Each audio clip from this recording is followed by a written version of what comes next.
माझ्या महाराष्ट्रातील बांधवांनो, भगिनींनो आणि मातांनो, नमस्कार. जय महाराष्ट्र. साधारणतः प्रत्येक आठवड्यामध्ये आपण अशा पद्धतीने भेटतो आहोत आणि मी बोलतो आहोत असं म्हणेन, पण मीच बोलतो आणि आपण ऐकता आहात. आणि आपण नुसते ऐकत नाही आहात, तर जे मी आपल्याला सांगतो आहे ते पूर्णपणाने त्या आपल्या सरकारच्या सूचना आपण हिमतीने आणि धैर्याने पाळत आहात.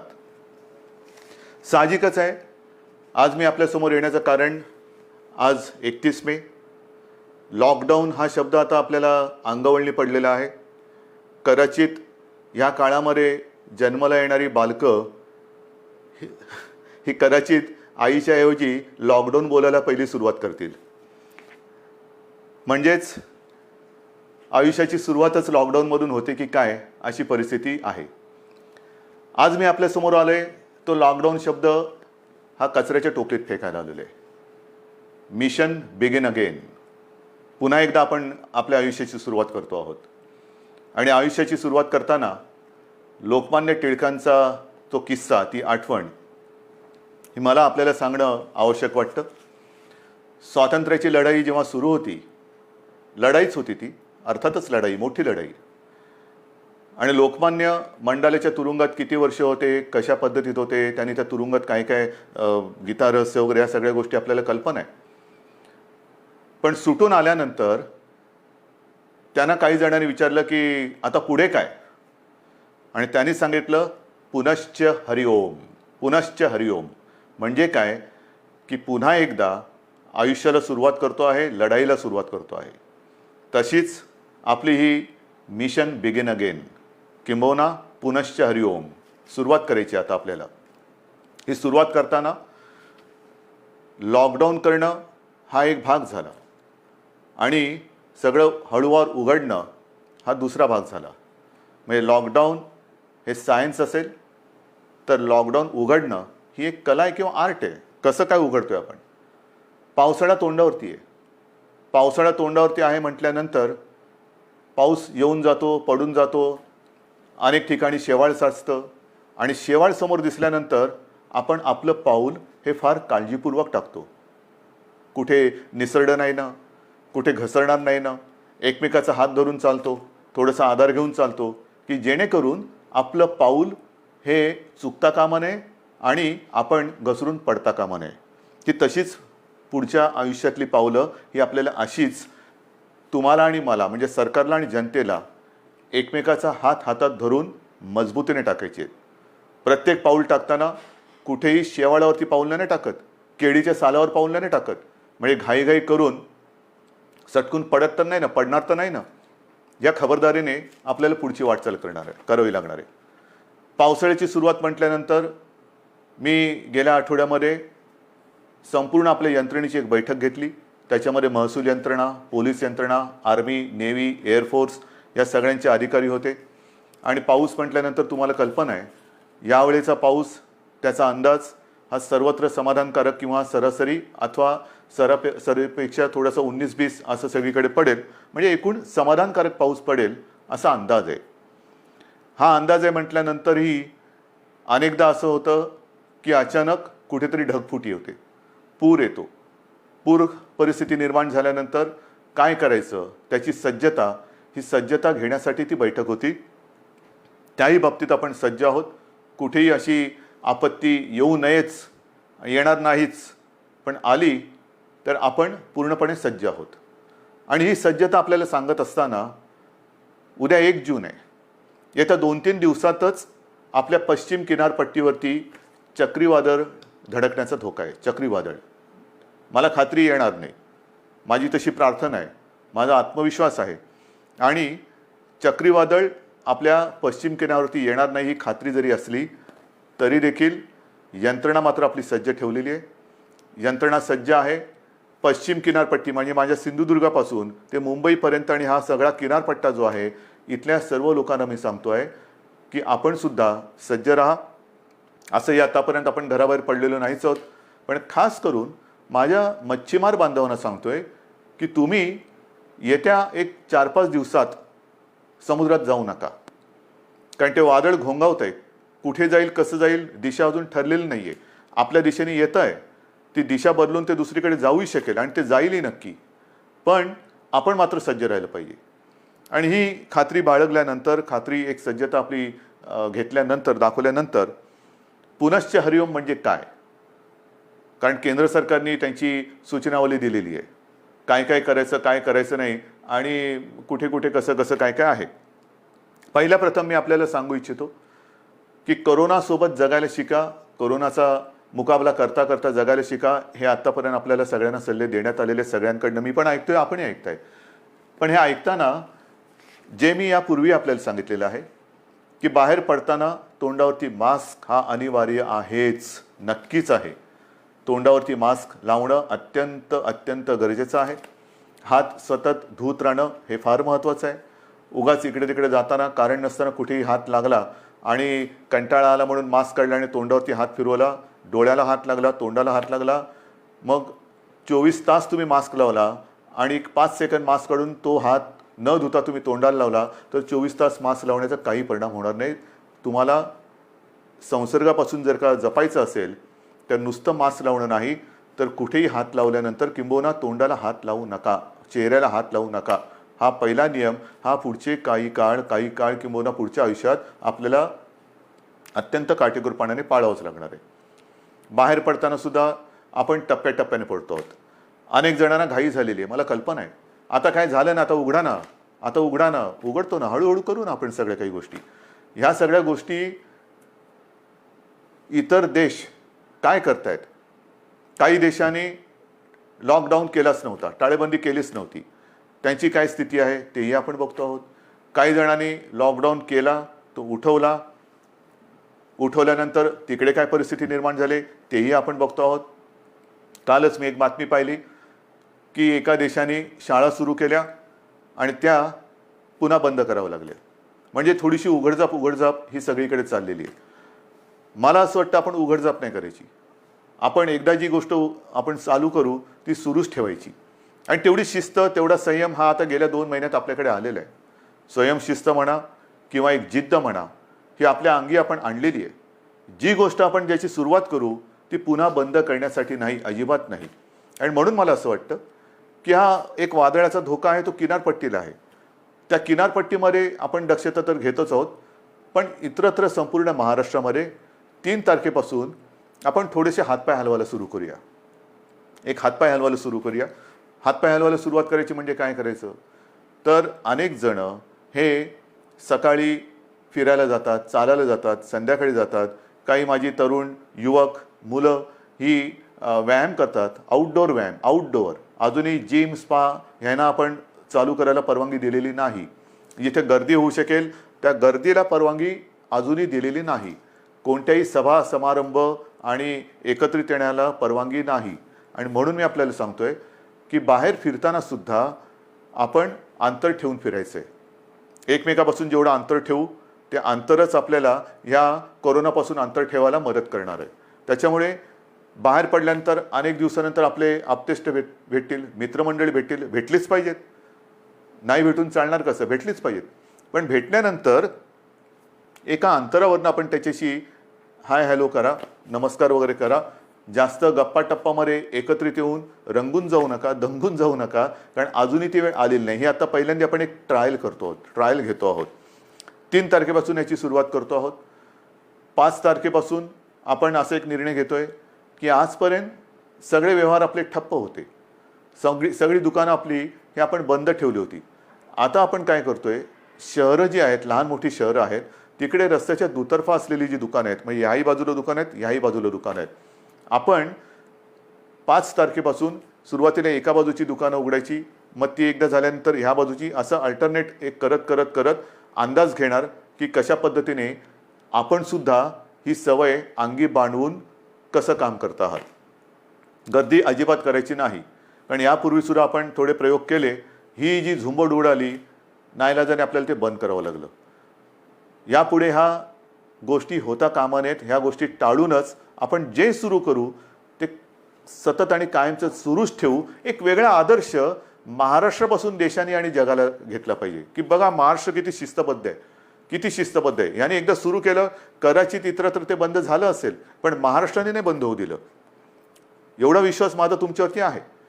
तर एक 5 तारखेपासून दुकानं आपण चालू करू आणि नंतर पुढचा जो रविवार आहे आपलं सोमवार आहे तो 8 तारीख आहे.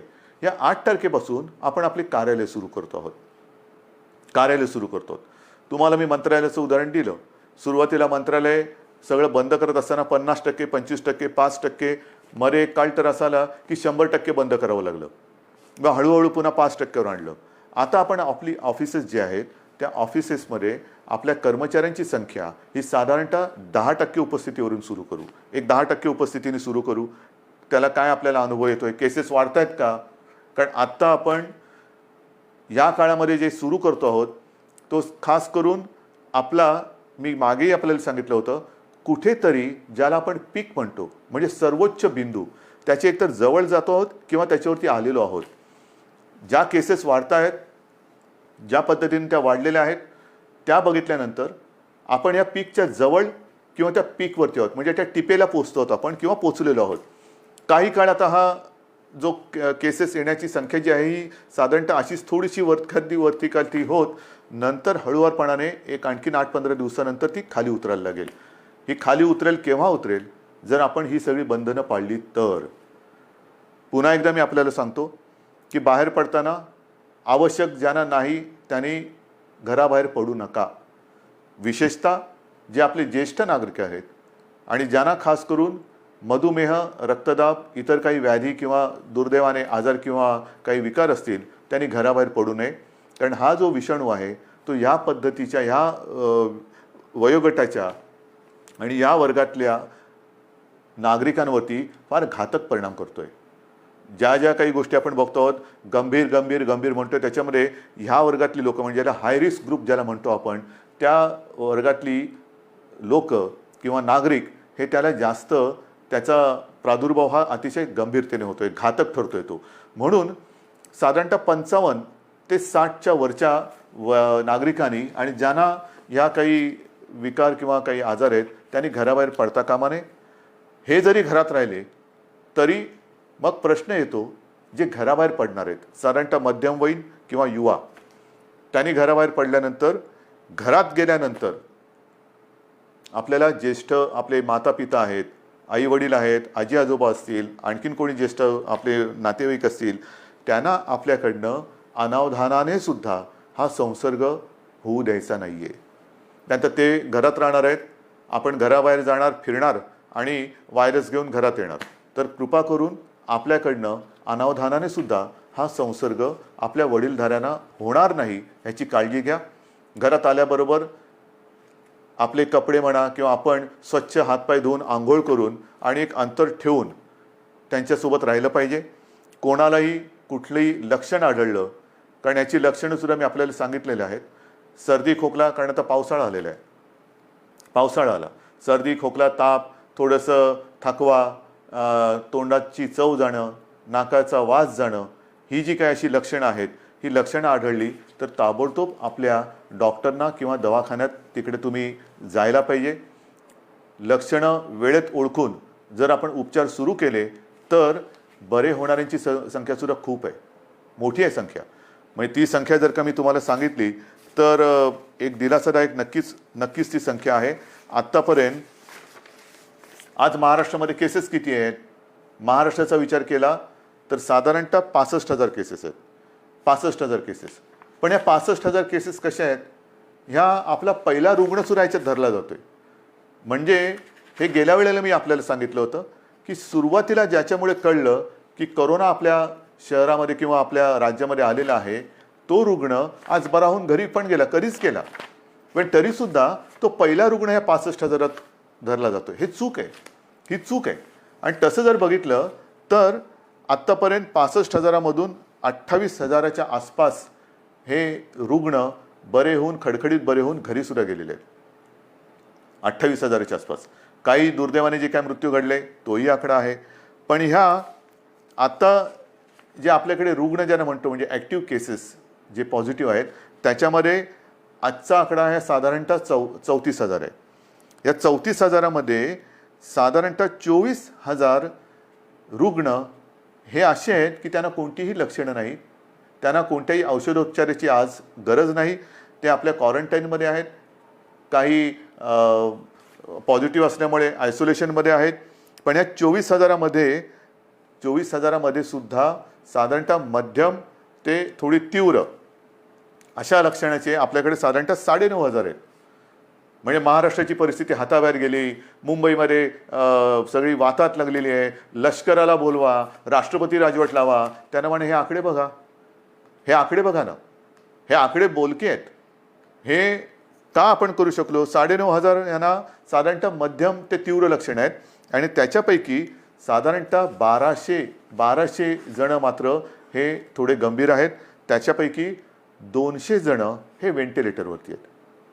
म्हणजे 65,000 जो आकडा आपण ऐकतो आहोत आणि बापरे महाराष्ट्रामध्ये काय चाललंय, मुंबईमध्ये काय चाललंय, काय सरकार काय काम करते की नाही आहे, तर 65,000 आकड्यामध्ये 28,000 घरी गेलेले आहेत आणि अतिगंभीर जर म्हटले तर 200 रुग्ण हे व्हेंटिलेटरवरती आहेत. आता व्हेंटिलेटरवरती सुद्धा जे आहेत यापैकी सुद्धा काही जणं हे म्हणजे आत्ताचे नाहीत, आत्तापर्यंतच्या 65,000 मी बोलतोय, यापैकी काही जणं व्हेंटिलेटरवरनं सुद्धा व्यवस्थित बरे होऊन घरी गेलेले आहेत. ही वस्तुस्थिती आहे. आणि म्हणून मला आजही असं वाटतं की जे काही आपल्याबद्दलचं एक चित्र किंवा महाराष्ट्राला बदनाम करण्याचं कारस्थान दुर्दैवाने काही आपली म्हणणारी माणसं करतात तेव्हा दुःख होतं. पण हे जरी खरं असलं तरी एका गोष्टीचं मला नक्कीच समाधान आहे की आपला विश्वास जो सरकारवरती आहे त्याच्यामुळेच सरकार हे काम करू शकतोय. आता जसं मी तुम्हाला दुकानांचं सांगितलं, मैदानाचं सांगितलं, ऑफिसेस सांगितलं, तसंच पुढच्या रविवारपासून आपण वृत्तपत्रसुद्धा घरपोच द्यायला परवानगी देतो आहोत. कारण आपली वृत्तपत्र वाचण्याची सवयच गेली, कारण सकाळ होते तीच आपली पेपर आणि चहापासून. तर पुढच्या रविवारपासून वृत्तपत्रांसुद्धा घरपोच पोचवण्याची आपण परवानगी देत आहे. पण ही परवानगी देताना एक गोष्ट मात्र दक्षता घ्यावी लागणार. मी वृत्तपत्र विक्रेत्यांशी बोललेलो आहे आणि त्यांना मी सांगितलं की वृत्तपत्र विक्रेते जी आपली मुलं आहेत ती सुद्धा मुलं आहेत, त्यांना सुद्धा आपण काळजी घेतली पाहिजे, त्यांची काळजी घेतली पाहिजे. त्यांना देखील आपल्याला मास्क द्यावा लागणार, त्यांना एक हँड सॅनिटायझरची बाटली द्यावी लागणार. वेळोवेळी त्या मुलांनी सुद्धा आपले हात हे धुत राहिले पाहिजेत, तोंडावरती मास्क हा कायम ठेवला पाहिजे वृत्तपत्र वितरण करताना. आणि अशा पद्धतीने वृत्तपत्रसुद्धा वितरण करण्याची परवानगी आपण पुढच्या रविवारपासून देत आहोत. मैदानाची परवानगी मी तुम्हाला सांगितलेली आहे. सार्वजनिक ठिकाणी आपण फिरायला जाऊ शकता, व्यायाम करायला जाऊ शकता आणि ती वेळ आपण पहाटे 5 पासून संध्याकाळी 7 वाजेपर्यंत अशी मुभा ठेवलेली आहे. पहाटे 5 म्हणजे ज्यांना आपण मॉर्निंग वॉक जो म्हणतो, ज्यांची सवय आहे लवकर उठून फिरायला जायचं, आपण पुन्हा एकदा सकाळी 5 वाजल्यापासून पहाटे 5 वाजल्यापासून संध्याकाळी 7 वाजेपर्यंत ह्या सगळ्या सार्वजनिक स्थळांचा म्हणजे मैदानं असतील, सी फेस आहे आपला, इतर ग्रामीण भागातल्या काही गोष्टी असतील, तलाव आहेत, कुठेही इकडे या पहाटे 5 ते संध्याकाळी 7 वाजेपर्यंत आपण निश्चित निसर्गाच्या सान्निध्यात जाऊ शकता, फिरू शकता, मैदानी व्यायाम करू शकता. पण हे व्यायाम करताना आरोग्य कमावण्यासाठी म्हणून त्याचा उपयोग करा. एकत्रित येऊन जे आरोग्य आपलं आहे ते बिघडून देऊ नका. अंतर हे ठेवलंच पाहिजे, हे मी पुन्हा सांगतोय.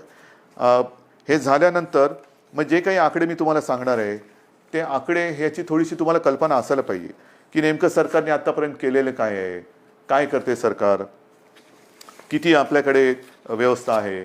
तर ज्या वेळेला हे संकट कोरोनाचं आलं कोणालाच कल्पना नव्हती की हे किती वाढेल आणि त्याच्यासाठी तयारी किती करावी लागेल. म्हणजे साधी गोष्ट आहे की आपल्याकडे राज्यामध्ये प्रयोग म्हणजे ज्या टेस्टिंग लॅब ज्या आहेत त्या नाही आहेत अशातला भाग नाही. पण याच्यासाठी जी टेस्ट करावी लागते त्याची सुविधा ही फक्त 2 ठिकाणी होती. एक आपल्या कस्तुरबामध्ये आणि पुण्याच्या NIVमध्ये. ही कस्तुरबाची सुद्धा जी लॅब आहे ती आपण साधारणतः 2007 साली मुंबई महापालिकेच्या माध्यमातून केली म्हणून ती दुसरी होती, नाहीतर फक्त एकच होती. त्याच्यात कस्तुरबा आपण केली, त्या 2 लॅब होत्या. आजच्या क्षणाला आपल्या महाराष्ट्र राज्यामध्ये 77 ही चाचणी केंद्र आहेत आणि येत्या 2-4 दिवसात ती 100पर्यंत जातील. म्हणजे 2पासून 77, 77पासून 100. आणि माझा प्रयत्न असा आहे की येत्या पावसाळ्यामध्ये टेस्टची संख्या आणि त्याची उपलब्धता ही आणखीन वाढवण्याची गरज आहे. कारण पाऊस म्हटल्यानंतर भिजणं हे आलंच, सर्दी खोकला शिंकणं थोडा ताप फ्लू हा आलाच, आणि तो आल्यानंतर लॅबची संख्या वाढवणं, चाचण्यांची क्षमता वाढवणं, आणि त्याचबरोबर ह्या टेस्ट ज्या आहेत, ह्या चाचण्या ज्या आहेत, त्या केंद्र सरकारशी सुद्धा आपण बोलतो आहोत की त्याची जी किंमत आहे, त्याची जी एक किती पैसे त्याला लागतात ती किंमत ही आपल्याला खाली आणायची, सर्वसामान्यांच्या आवाक्यामध्ये ती आणायची. सरकारकडनं तर आपण मोफत करतोच आहोत, पण ज्याला कोणाला असं वाटलं की मला थोडंसं अस्वस्थ वाटते, मला टेस्ट करून घ्यायची आहे, तर त्यांनी ती टेस्ट करून घेण्यासाठी त्याला त्याच्या गावात, त्याच्या शहरात, त्याच्या घराच्या आजूबाजूला जास्त लांब न जाता कुठे आपण किती प्रमाणात उपलब्ध करून देऊ शकतो ते सुद्धा आपल्याला करायचं आहे. तर ही एक लॅबची संख्या आपण वाढवलेली आहे, आणखीन वाढवतो आहोत. मग अनेकदा अशी तक्रार येते की रुग्णाला बेडच मिळत नाही आहे. दुर्दैवाने थोड्याफार प्रमाणात ही तक्रार खरी आहे आणि ती तक्रार एकसुद्धा असता कामा नये ह्याच्याकडे सरकारचं लक्ष आहे. पण त्याच्याकडे जर का आपण बघितलं तर जे मी आपल्याला सांगितलं की आपल्याकडे ह्या लॅबची संख्या ही 2 होती, 2ची 77 आणि 77ची आता आपण 100 आणि पुढच्या काळात 100हून अधिक करतो. तसं आपल्या राज्यात इन्फेक्शनसाठी जी हॉस्पिटल्स होती ती फक्त 3 होती. आयसोलेशन सुविधा ज्याच्यात असतील अशी 3 होती. आता ती जवळपास 2576, 2500च्या आसपास आपण केलेले आहेत. मग 3पासून 2500. बेड्स किती होते? बेड्स साधारणतः 400च्या आसपास होते आयसोलेशन. ते आता 2.5 लाखाच्या वर महाराष्ट्रामध्ये झालेले आहेत. महाराष्ट्रात 2.5 लाखाच्या वर. त्याच्यामध्ये साधारणतः 25,000 बेड्स हे ऑक्सिजनची सुविधा देऊ शकतील अशी आहेत. कारण आपल्याला मी जे सांगितलं की आत्तापर्यंत जे रुग्ण आपले हॉस्पिटलमध्ये उपचार घेत आहेत त्यांच्यापैकी 200 जण व्हेंटिलेटरवर आहेत. म्हणजे व्हेंटिलेटर फार थोड्या जणांना लागत आहेत, कोणालाही लागूच नाहीत, पण फार थोड्या जणांना लागत आहेत. जास्तीत जास्त रुग्णांना ऑक्सिजन लागतोय. ऑक्सिजनची सुविधा देणारे बेड्स हे आपण मोठ्या प्रमाणावरती तयार केलेले आहेत, आणखीन सुद्धा करतो आहोत. ICU बेड्ससुद्धा सुरुवातीला 250 होते, ते साधारणतः 8,500च्या आसपास आपण नेलेले आहेत. म्हणजे एवढी सुविधा आपण करतो आहोत, एवढी मोठी सुविधा आपण केलेली आहे. मला जी मी तुम्हाला सांगितलं की जम्बो फॅसिलिटी किंवा फील्ड हॉस्पिटल्स मुंबईमध्ये आहे, ठाण्यामध्ये आहे, ज्या शहरांमध्ये मी सूचना दिल्यात, मग संभाजीनगर असेल, पुणा आहे, आणखीन कुठेही जिथे फील्ड हॉस्पिटलची आवश्यकता आहे तिथे त्यांना सूचना दिलेल्या आहेत की तुम्ही ते करा. म्हणजे एकेका ठिकाणी आपण 1,000, 2,000च्या बेडची सुविधा करतोय. गोरेगावला तर साधारणतः 3,000 बेडची सुविधा करतोय. इतर देशांनी, इतर राज्यांनी अशी सुविधा किती जणांनी उपलब्ध केली असेल, किती जणांनी संख्या वाढवली असेल हे आता सगळीकडे स्पष्ट झालेलं असेलच. पण महाराष्ट्राने मात्र गेले 2 महिने उपचाराकडे लक्ष दिलेलं आहे, सुविधांकडे लक्ष दिलेलं आहे. आपण आपला टास्क फोर्स निर्माण केलेला आहे आणि हा टास्क फोर्स अक्षरशः अहोरात्र मेहनत करून, अविश्रांत मेहनत करून साधारणतः गाईडलाईन देतोय. आपलं मोठं जे आव्हान आहे की एकतर हा संसर्ग रोखणं, त्याची तीव्रता कमी करणं आणि मृत्यूदर हा कमीत कमी किंवा 0वरती आणणं. मृत्यूदर हा अजूनही मला खाली आणायचा आहे. आणि तो खाली केव्हा येईल? कारण आजही काही ठिकाणी असं लक्षात येते की जो कोणी रुग्ण आहे तो अगदी शेवटच्या टप्प्यामध्ये हॉस्पिटलमध्ये दाखल होतोय, अगदी शेवटच्या टप्प्यात. म्हणजे मी मागे आपल्याला कदाचित सांगितलं असेल की माझाच एक चांगला कार्यकर्ता, अत्यंत चांगला निष्ठावान कार्यकर्ता शेवटच्या टप्प्यात हा हॉस्पिटलमध्ये गेला, स्वतःहून गेला आणि तपासणी करतानाच तो कोसळला. काहीच करू शकले नाही डॉक्टर. म्हणजे त्याची कदाचित चाचणी पण करता आली नसेल. हे अंगावरती दुखणं काढू नका. अंगावरती दुखणं काढल्यानंतर मग मात्र त्याला उपचार नाही आहेत. अनेक जण जे वाचून घरी गेलेले आहेत ते वेळेमध्ये आपल्याकडे आलेले आहेत. अगदी दुर्दैवाने काही व्हेंटिलेटरवरती जाऊन सुद्धा सुदैवाने खणखणीत बरे होऊन घरी गेलेले आहेत. वेळेत आले तर उपचार होतात.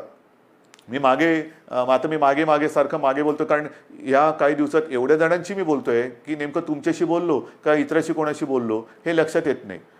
तर त्यावेळेला मी सांगितलं होतं की जर का मृत्यूदर खाली आणायचा असेल, आणि तो येतोय, नक्कीच येतोय, आलेला आहे, तर डॉक्टर आपल्याकडे सज्ज आहेत. पण डॉक्टरना 2 गोष्टी वेळेत मिळाल्या पाहिजेत. एक म्हणजे औषधं, ती औषधं आपण त्यांना देतो, आणि सगळ्यात महत्त्वाचा भाग म्हणजे पेशंटसुद्धा वेळेमध्ये जर का डॉक्टरांच्या हातात आला तर डॉक्टर, तुम्हाला कल्पना नाही, अक्षरशः एखाद्या योद्ध्याला साजेल असा पराक्रम करतायत. कोणत्याही टोकाला जाऊन त्याला वाचवण्याची शर्थ करतायत, आणि त्याला मी तर म्हणेन यशसुद्धा येते. आता ही आरोग्यविषयक तुम्हाला माहिती दिल्यानंतर साधारणतः एक महत्त्वाचा मुद्दा होता, तो म्हणजे इतर राज्यातले मजूर.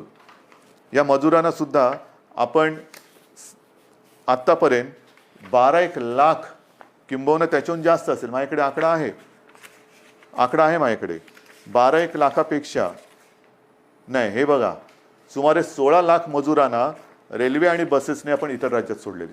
सुमारे 16 लाख लोकांना रेल्वेतनं आणि बसेसमधून आपण परराज्यात सोडलेलं आहे. साधारणतः 800 ट्रेन्स, 11 लाखाच्या वरती. मी आज पियुष गोयलला धन्यवाद देतोय, कारण गेल्या वेळेला बोलले तर थोडंसं त्यांना राग आला होता. पण पियुषजी, आज मी तुम्हाला धन्यवाद देतोय, मुद्दामून धन्यवाद देतोय, कारण आपण त्यावेळेला ते मनावर घेतलं आणि खरंच तुम्ही ट्रेन्स उपलब्ध करून दिल्या. त्याच्यामुळे साधारणतः 11 लाखाच्या वरती, 11.5 लाखाच्या आसपास मजुरांना आपण त्यांच्या गावात, त्यांच्या राज्यात जाऊ दिले. एस टीने आपल्याला साधारणतः 42,000पेक्षा 42,500 एस टी बसेसद्वारे आपण 5.25 लाख मजुरांना राज्याच्या सीमेपर्यंत सोडलेले आहेत. आणि याच्यावरती आपण आत्तापर्यंत मुख्यमंत्री सहायता निधीतून जवळपास 85 ते 90 कोटी रुपये खर्च केलेले आहेत. 85 ते 90 कोटी रुपये. साधारणतः 22 पेक्षा जास्त फ्लाईट्सद्वारे 3,000पेक्षा जास्त नागरिक आपण महाराष्ट्रात आणलेले आहेत. 7 जूनपर्यंत आणखीन काही फ्लाईट्स येत आहेत. तर अशी ही सुरुवात होते. शिवभोजन थाळीसुद्धा ही आजपर्यंत आपण 838 केंद्र राज्यात कार्यरत केलेली आहेत. 1 ते 30 मे, फक्त 1 ते 30 मे या काळात या शिवभोजन थाळीच्या योजनेतून आपण 32,77,778 शिवभोजन थाळ्याच्या माध्यमातून एवढ्या लोकांना, म्हणजे 32 लाखाच्या आसपास लोकांना आपण भोजन देण्याची व्यवस्था केलेली आहे. मुख्यमंत्री सहायता निधीत आतापर्यंत 352 कोटी रुपये आपण संपूर्ण आले. त्याच्यापैकी 111 कोटीपेक्षा जास्त हे कोविडसाठी आपण खर्च केलेला आहे.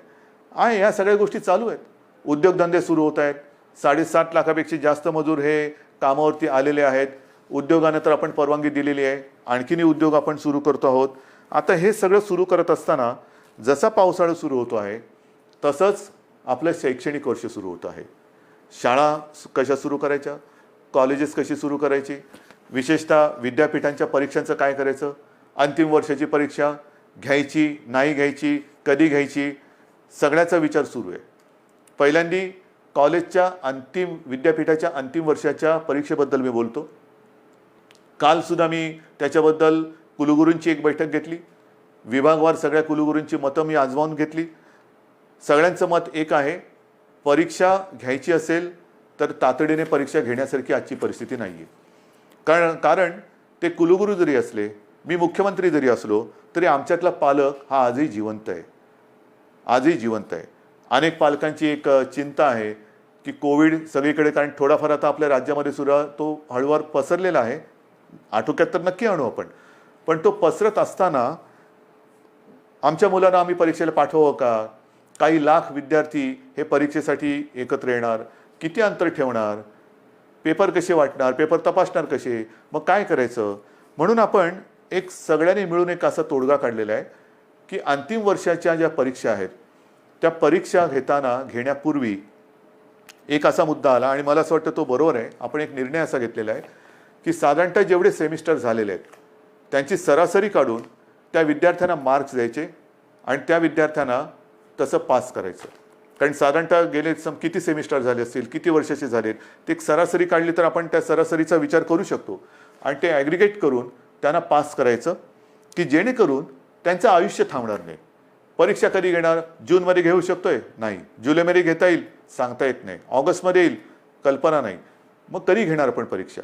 मग तोपर्यंत विद्यार्थ्यांनी करायचं काय? नुसतं ताटकळून राहायचं, लोंबकळत राहायचं? अजिबात नाही. शिक्षणाचा खेळखंडोबा हा होऊ द्यायचा नाही. ज्या मुलांनी अंतिम परीक्षेपर्यंत आपला अभ्यासक्रम पूर्ण केलेला आहे, केवळ आत्ता परीक्षा घेऊ शकत नाही म्हणून त्या कॉलेजच्या उंबरठ्यावरती त्यांनी जर का त्यांना अडून ठेवलं तर तो उंबरठा पार करून ते आपल्या जगामध्ये प्रवेश कधी करणार? ते पाऊल कधी टाकणार?